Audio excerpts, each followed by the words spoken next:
Hello and good afternoon, and thank you for coming to my session. My name is Adam Chapman. I'm currently in post as a senior lecturer in education at the University of Northampton.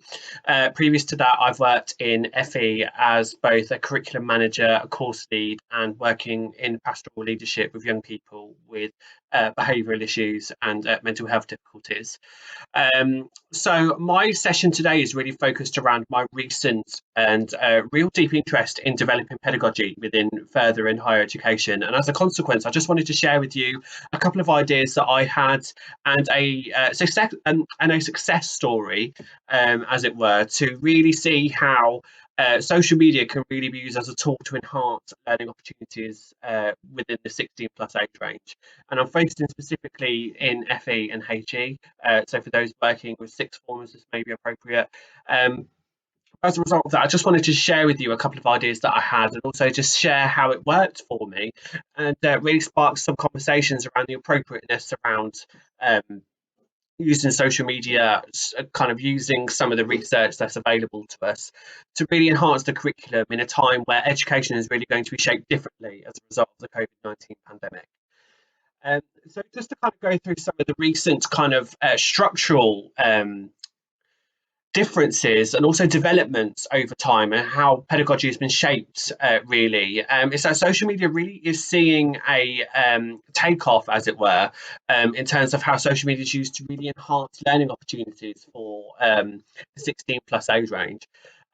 So Gertner and his colleagues in 2018 refers to social media as being this frequent tool to engage students in conversations and reflective questioning, which is really seeing this plethora of discussions really and really enhancing this discussion around whether it is appropriate for students to be engaging on social media in the current age that we are living in, and whether it actually has the properties for learning, which I'm going to show you shortly, a real success story for this.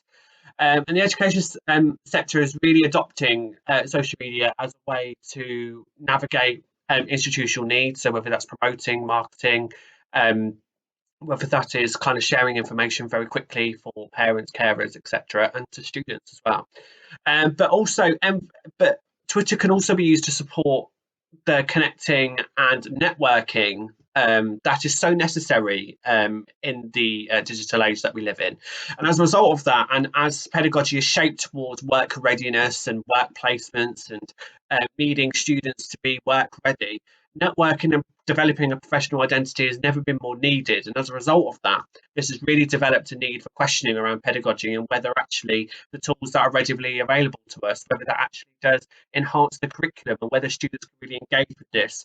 And I'm also more than aware that policies are really dependent on this working. So obviously engage with your own settings policy as to whether this works. But this was adopted in a face-to-face teaching session during the COVID-19 pandemic, and also supported online in kind of a blended learning approach. But I'm just going to talk you through the session on what we use really, and hopefully you'll be able to see how it works.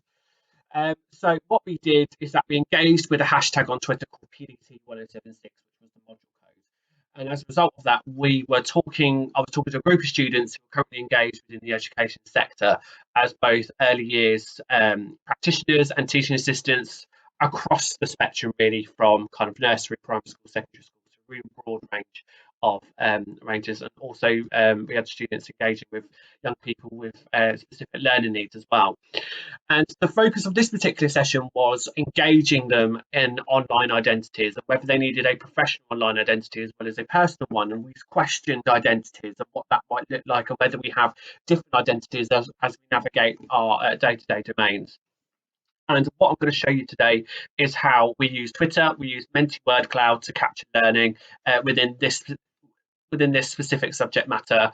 We also use TweetBeam and we also use Wakelet as kind of a summary. So I'm going to show you how that works momentarily. So we use Mentee Word Cloud to really capture some of the current themes that are explored within our education sector. So we looked at how, we really looked at the factors that impact technology use, and this was questions really towards the latter end of last term. So that would be October, November 2020.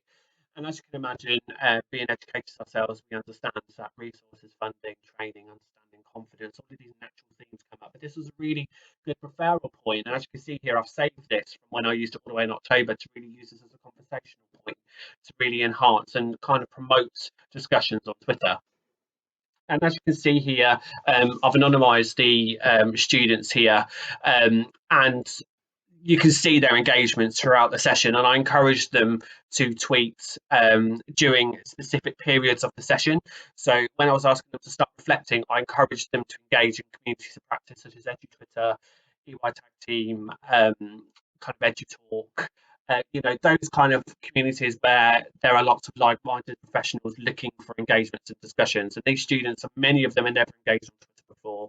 Many of them had never saw the purpose of it. And it was really nice to see this. So as you can see here, they used the hashtag PDT1076, and there was a lot of discussions around why it's so important to keep up to date with technology updates within practice with young people.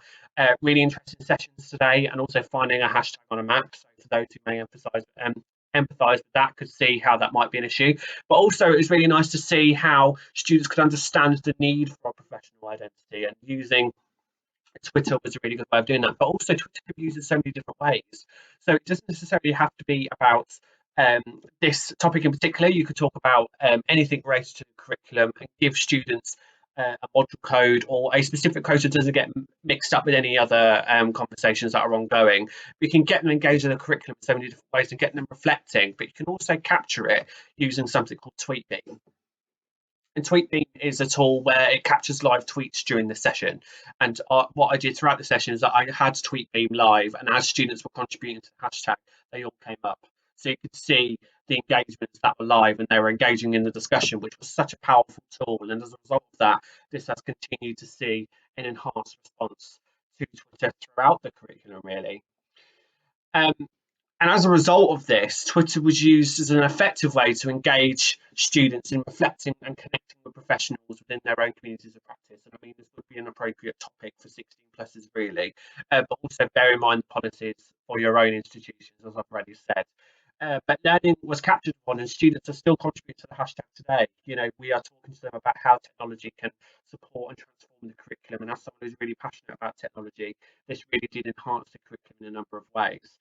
And Twitter and its associated technologies do have a place in FE and HE, and consistency and transparency. So guides were produced, walkthroughs were produced on how to navigate these platforms. And as a result of that, those who had been perhaps absent from education for a long time were able to engage in something they'd never engaged with before, which is really powerful.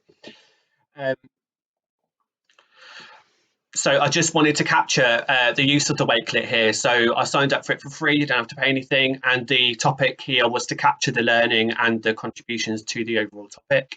As a result of that, you could see that there are lots of contributions from the students, even academics within the university and also outside the university. I had colleagues from my kind of communities that I engage with from London here, but the Mentimeter was added here, the word cloud, the TweetBeam was contributed, and all of the tweets that were used were captured in this one place.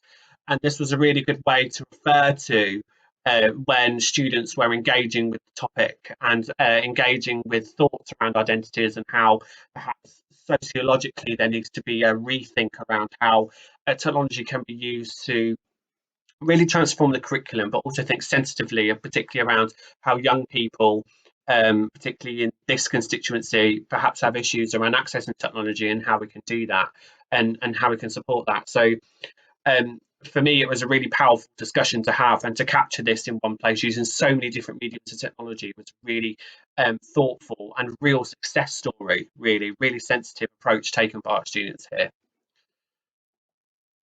So thank you very much for listening to my very brief but hopefully thought-provoking discussion here. If you want to catch me on Twitter, I'm at ASChapman91 on the first slide if you wanted to engage with me in any other way. But in the meantime, I'm hoping this session was useful and enabled you to see what platforms are out there for you to engage with. And if you want to have a chat with me about it, by all means, let me know. But thank you for your time, and I hope you enjoy the day. Thank you.